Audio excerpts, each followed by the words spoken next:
Neste programa Sem Diplomacia vamos abordar as eleições no segundo semestre na Bolívia, Brasil e Uruguai, em que governos associados a tendências de esquerda conseguiram a reeleição. E analisar as tendências para 2015, tendo em vista a eleição na Argentina, em que se prevê que talvez o governo de Cristina Kirchner não consiga fazer um sucessor. Nesse processo eleitoral que tivemos aqui na América do Sul, nesse período, e especificamente nesses países em que partidos políticos de origem de esquerda, embora de posições diferentes, colocaram em jogo a sua continuidade, houve um acirrado debate, principalmente no Brasil e no Uruguai, em que a oposição alcançou um peso considerável. Na Bolívia, a vitória foi tranquila de Evo Morales, e no Brasil, mais que no Uruguai, a polarização entre os dois que chegaram ao final, o candidato Aécio Neves e a candidata Dilma Rousseff, colocou a polarização num plano superior ao que foi em outros momentos. E o que se colocava em jogo? Por um lado, no caso da situação, a continuidade de processos que vêm desde a ascensão de Hugo Chávez na Venezuela, em 1999, e se seguiu um ciclo de expansão de governos chamados populares, que coincidiu com crescimento econômico na região, distribuição de renda, melhoria do emprego e uma postura internacional mais equidistante com relação principalmente ao grande hegemon da região, os Estados Unidos. E por outro lado, a crítica a que esse ciclo está se esgotando, a economia não cresce tanto e se apresentam sinais de corrupção, aumento da violência, e há uma visão de que, de repente, esses países com suas políticas estão levando ao isolamento de suas respectivas nações com relação às grandes lideranças liberais internacionais. O interessante é que essas forças de oposição não colocaram em questão os programas sociais e a melhoria de renda e se apresentaram como aqueles que melhorariam esses aspectos.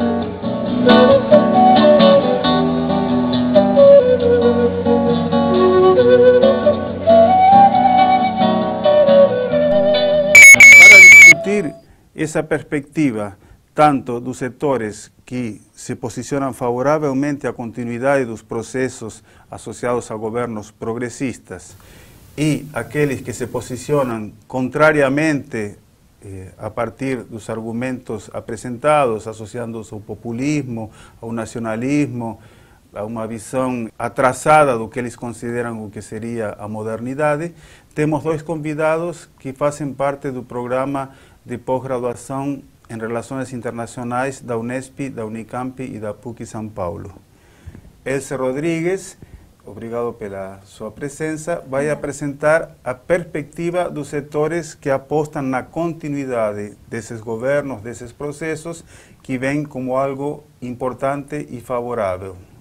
Mateus Oliveira, que também é do programa Santiago Dantas, vai apresentar a perspectiva dos setores mais conservadores, no sentido de que esse ciclo está esgotado e se necessitam políticas adequadas a outros tempos e mais afinadas com Estados Unidos, a União Europeia e países ditos democráticos e liberais. Agradeço a participação de vocês e passo a palavra para Elce para fazer suas considerações iniciais. Obrigada pelo espaço, professor. Nós temos, na verdade, a confirmação do sucesso das políticas de esquerda. Quando nós pensamos na continuidade, nas reeleições que aconteceram nesse último semestre, no resultado do primeiro turno no Uruguai, nós percebemos que, apesar dos questionamentos, nós temos sim um sucesso dessas políticas, especialmente quando nós pensamos que a própria oposição, ela traz um elogio às políticas de esquerda, essas políticas voltadas para o desenvolvimento social dos países da América do Sul. O desafio da esquerda nesse momento não é repensar as políticas sociais. Na verdade, conseguir uma revitalização da militância, né? Esse é o problema que nós estamos enfrentando nesse momento aqui na América do Sul. Apesar, por exemplo, na eleição da Bolívia haver uma margem larga, né, para o Evo Morales, ainda assim há alguns questionamentos. Essa margem é uma questão de... A polarização realmente diminuiu na Bolívia. No entanto, o questionamento que é gerado por denúncias de corrupção, que na verdade é apenas a oposição exercendo o seu papel numa democracia, elas levam alguns questionamentos, como aconteceu aqui no Brasil e como também acontece atualmente no Uruguai. No entanto, essa demonstração de apoio que a direita tem dado às políticas sociais que tem surgido nos últimos 15 anos nos países da América do Sul, demonstram que, na verdade, a plataforma da direita ela é apenas uma radicalização dos questionamentos que têm sido feitos. Logo, não tem demonstrado força, né? Não tem demonstrado uma força relevante para colocar em xeque as políticas sociais que têm sido desenvolvidas nos últimos anos aqui na América do Sul. O que se vê, na verdade, é uma reciclagem de conceitos antigos de direita e que é apenas uma exaltação, né? Talvez até um reflexo de um desespero que a direita tem enfrentado nos últimos anos, porque o ciclo ele tá sempre se renovando nas últimas eleições para a esquerda aqui na América do Sul. Muito obrigado, Else. E agora vamos para intervalo e na segunda parte abrimos com as considerações de Matheus Oliveira.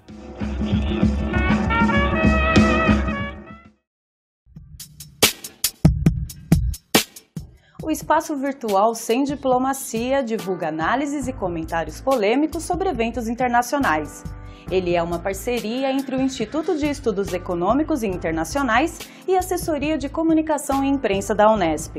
Suas fontes de referência são jornais, revistas, blogs, sites especializados, ONGs e outros meios em que o posicionamento dispensa o consenso da opinião pública.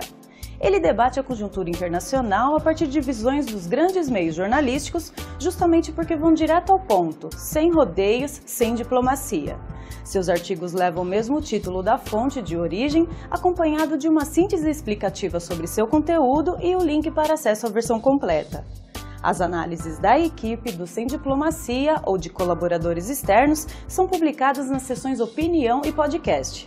Os programas de debate discutem em cada edição as diferentes opiniões da conjuntura internacional. Seus videocasts trazem as análises da equipe sobre fatos de relevância internacional. Acesse o site www.unesp.br/semdiplomacia.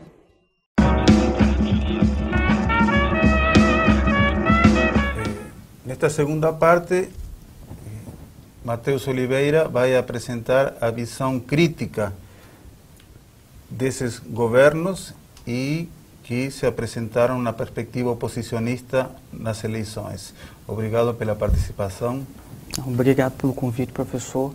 As críticas que os setores conservadores de direita têm feito a esses governos ditos progressistas, dessa chamada nova esquerda latino-americana, principalmente na América do Sul, eu acredito que podem ser sintetizados em dois pontos principais. O primeiro, diz respeito a um suposto aparelhamento das instituições do Estado em favor de projetos de poder, em favor de projetos de governo. Então, a crítica renitente que se faz a esses governos de esquerda é que as suas gestões estariam voltadas não a um projeto de desenvolvimento para os países, não à consolidação da democracia, das instituições democráticas, mas sim à perpetuação desses grupos junto ao poder do Estado.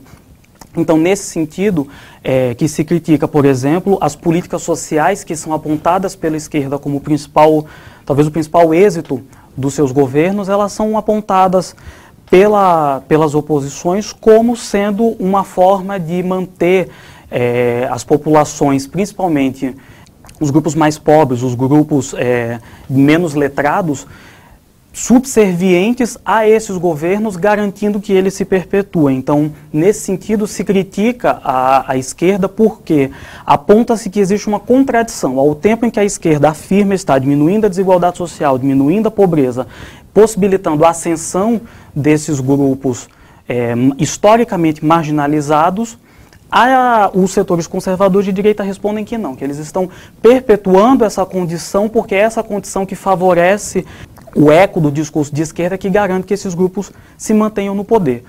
Por outro lado, uma crítica ampla também que se faz em todos os países onde esses governos de esquerda estão situados, é a questão da condução da política econômica, que se aponta que essa política econômica é errática, que ela é inadequada aos novos tempos. Então, aponta-se que deveria haver mais proximidade com os Estados Unidos, mais proximidade com a União Europeia e que houve uma degestão econômica, que se promoveu um caos macroeconômico nesses países e que isso no longo prazo, vai aumentar a pobreza, isso vai inviabilizar esses programas sociais e que está colocando esses países da América Latina numa rota perigosa rumo a crises econômicas muito profundas.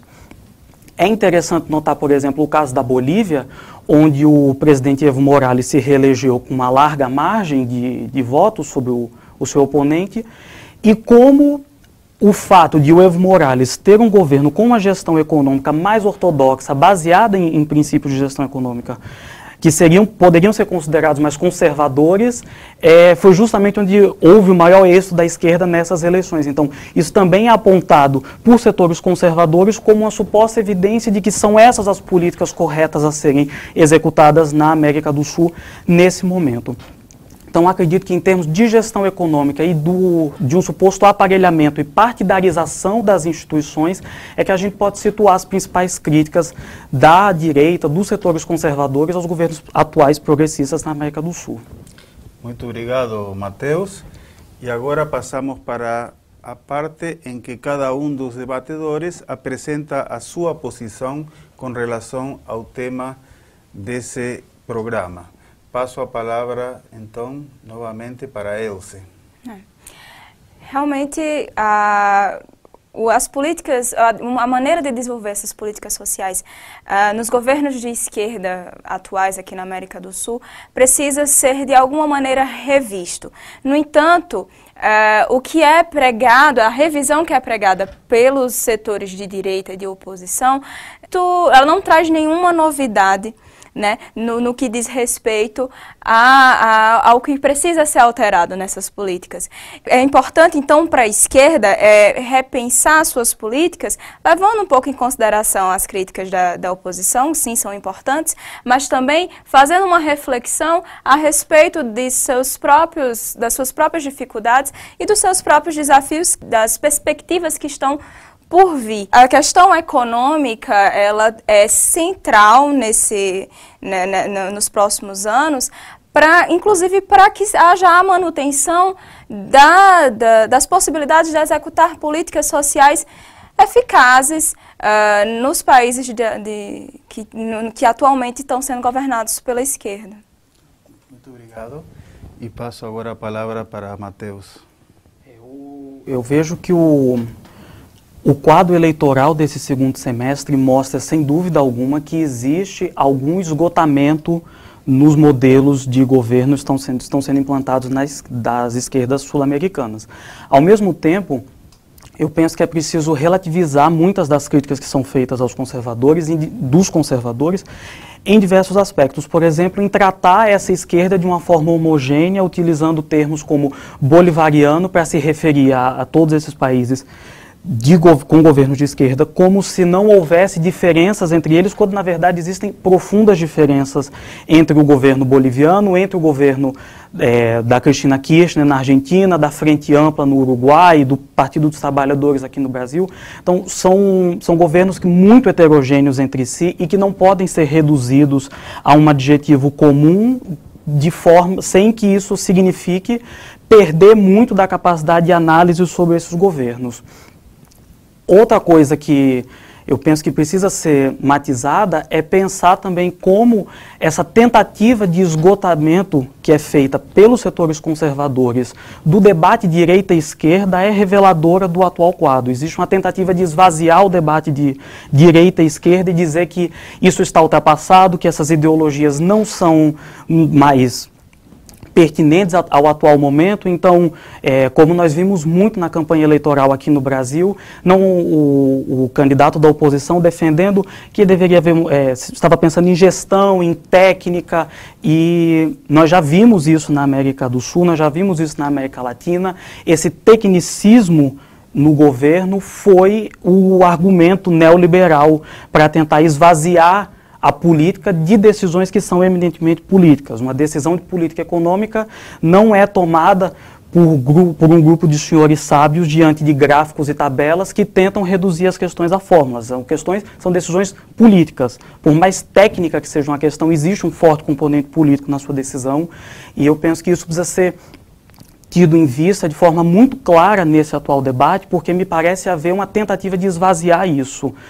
E quanto à gestão também da política econômica, é evidente que existem problemas. A Argentina hoje vive um quadro de profunda desordem macroeconômica, o Brasil enfrenta problemas, a Bolívia, em função dos altos preços do petróleo que se mantiveram por um longo tempo, conseguiu o ingresso de divisas que garantiu uma situação mais ou menos estável, mas também preciso ter em vista que existem opções, que a tentativa de solucionar o quadro econômico desses países não necessariamente passa por ajustes ortodoxos.